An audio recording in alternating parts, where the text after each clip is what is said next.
Hello guys, আজকে আমি ভোরবেলা উঠে পড়লাম। আর আমি বাইরের আবহাওয়াটা দেখে আম্মু আমাকে একটু মেহেদি দিয়ে দিল। তারপর আমি একটু ব্রাশ করা শুরু করে দিলাম। তারপর আমি আমার ড্রেসটা বার করে নিলাম। তারপর আজকে ঈদের দিনের জন্য আম্মু আমাকে সেমাই রান্না করে দিল। তারপর আমি গোসল করে ফেললাম। আম্মু আমাকে ড্রেসটা পরে দিল। তারপর আমি রেডি হয়ে গেলাম।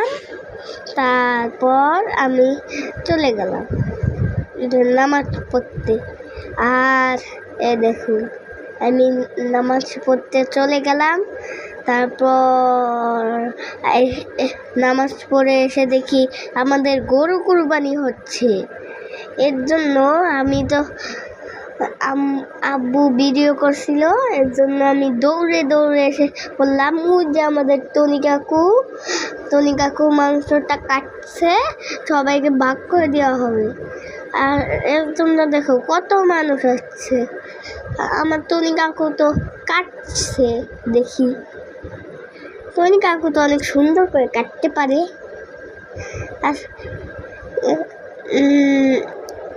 আর মাংস কাটা হয়ে গেলে মাংসটা বাড়িতে এনে কাটা হচ্ছে আবার।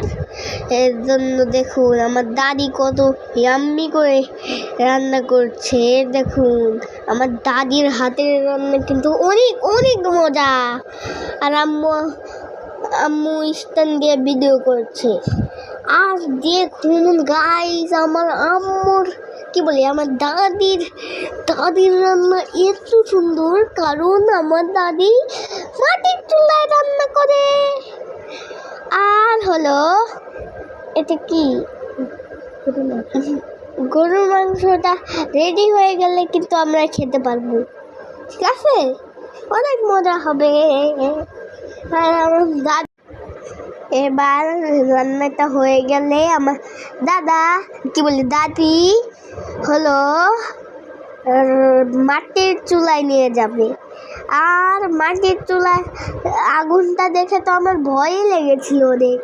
এর জন্য দাদি একটু কমাই দিছে আগুন। তারপর মাংসটা কিছুক্ষণ পরই হয়ে গেছে অনেক সুন্দর করে, বুঝেছেন? এই আমার দাদির হাতের রান্না, বুঝছেন? আমার দাদির হাতের রান্না কিন্তু অনেক অনেক মজা। আমি খেয়ে তো আম্মু